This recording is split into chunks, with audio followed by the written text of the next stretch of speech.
Good morning and welcome to the 4321. Today we're going to be looking at verses 9 through 17 of 1 Peter chapter 2.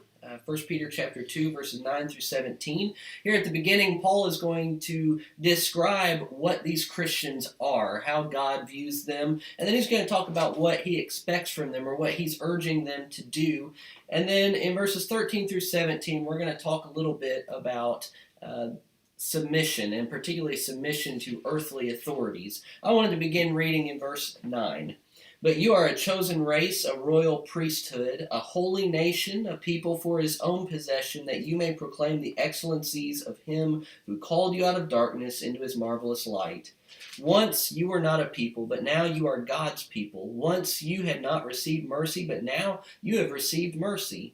Beloved, I urge you as sojourners and exiles to abstain from the passions of the flesh, which wage war against your soul. Keep your conduct among the Gentiles honorable, so that when they speak against you as evildoers, they may see your good deeds and glorify God on the day of visitation. Be subject for the Lord's sake to every human institution, whether it be to the emperor as supreme, or to governors as sent by him to punish those who do evil and to praise those who do good. For this is the will of God, that by doing good you should put to silence the ignorance of foolish people. Live as people who are free, not using your freedom as a cover-up for evil, but living as servants of God. Honor everyone, love the brotherhood, fear God, honor the emperor. Guys, what do you all see here? I don't know about you guys, but if I'm looking at some kind of instruction on how to do something, the longer the instructions are, the smaller the type, the less likely it is that I'm going to do it. And what I love about this text is the simplicity of what is expected of the child of God. It's not difficult. It's not complicated. You can spend a 30-minute sermon going through it, or you can look over in just a few seconds and understand exactly what God expects out of us. First of all, Peter tells us we belong to God. We have been chosen by God. We are his possession. And as a result of that, I am to be different. All right? I am to be a priest. I am to be a sojourner. I am to live as an exile. That means as I interact with other people in the world, I have to view myself as someone who's different than everyone else. Doesn't mean I'm better than everyone else, but I don't live the same way because I belong to God. And that's expressed in the way that I act. Peter tells us here that our primary goal is to proclaim the excellencies of him who called us out of darkness.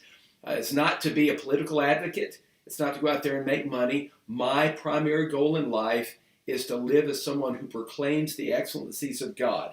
I abstain from the passions of the flesh which war against my soul, and I live my life so that I have an honorable life before people who are not Christians. Why? Because I want to bring them along as well. Now, there's a lot there, but there's really not a lot there, okay? It's really pretty simple. It's something that I can do, and it's something that you can do as well. Great point. I want to really look at verses 13 through 17 and a Christian's relationship to government.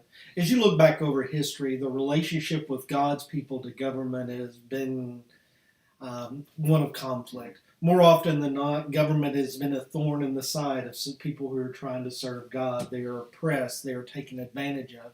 But yet here, even in this text, it makes two commands of those who are followers of God regard to government. Submit to them and honor them. And I think it's a good warning for us. No matter what our government is, we are to submit and we are to honor them. It doesn't mean that we don't recognize when they're in error or when they fail to live up to their standards, but we are to honor them. At the very least, we're not to speak ill of them and make fun of them or ridicule them. And we do that not because they're good people, but for the Lord's sake, because the Lord has changed us and called us to live this way. No matter what government you live in, you may not be happy with it, but yet God calls us to submit and honor. Really? Yes. Seriously? Yes. That's in there? Yeah. Even in this day and age of COVID and all other unrest. So. Well, two great points today. We hope that these help you. We thank you for joining us this morning. We hope you'll join us again tomorrow as we close out 1 Peter chapter 2. God bless.